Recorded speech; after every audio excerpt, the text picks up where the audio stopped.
we also have an international jury that's going to review the videos and respond to them from Rwanda on Monday. Please introduce yourself and tell us a little bit about the project. Okay, so I'm Dana Lambert. And I'm Chelsea Atchison. And both of us had very expressive research topics for the semester. I looked into freedom of speech. Go ahead. And I was a little bit more on the artsy side, as far as graffiti and political art. But in general, we decided that freedom of expression and getting the Rwandan culture to really talk about their experiences and the politics, because right now they are so silent about some really big issues, was what was going to be important for our project. So some of their cultural things that ended up being really important in our design was the switchback and the hillside. In Rwanda, as you can kind of see here, they do a lot of just farming whole hills where they have terracing, and then these kind of paths just grow out of that terrace that switch back and forth. As far as politics go, they have a lot of political constraints.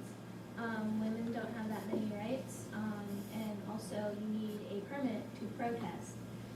As far as Jean Michel said when we had talked to him. Their government is very strict since they are working towards a Singapore model. They're very going for growth and just trying to build back up from the genocide of '94. So art-wise, we look very strongly into their traditional Umugongo style. And it's kind of become, from what we've been told, it's become, and Professor Willoughby picked up our example, but it's become kind of more of almost a tourist attraction than the cultural meaning that it once had, so we really want to bring that back. We've also studied the art school that they have there, which right now is a lot more of just kind of a fun habit, or not habit, I'm sorry, hobby, thank you, hobby art school.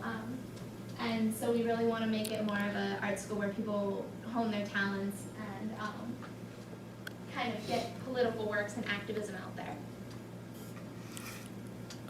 As far as the shape from our master plan went, we looked at stadiums and amphitheaters because we really wanted to have this central focus, since we're trying to have these protest spaces, these spaces that we can display our expression in some way. So we tried to look at these very centered focus spaces. Another precedent was the Greek theater, which we know kind of just happened out of the hillside. And so because Rwanda, and especially our site, is so hilly, it's kind of perfect. It sets us right up for that theater style.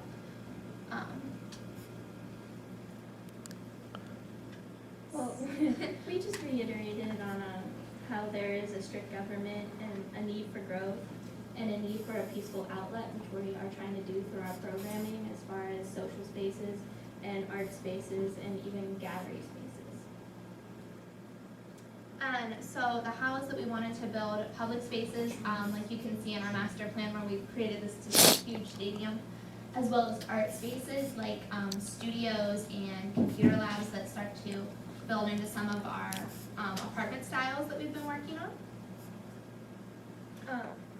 Yeah, so if you want to look at this first model here, that's one of our artist living apartments. And the idea is that we would have different density levels and income levels all in kind of one area of housing that would sort of be an artist's community.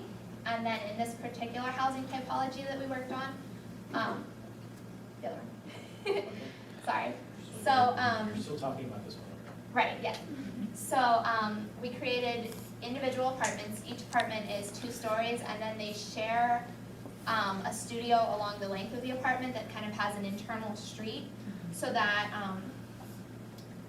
each person kind of has their own personal studio space. And I actually somewhat developed a desk that can stay in the place so that they can leave their arts in the studio without worrying about them.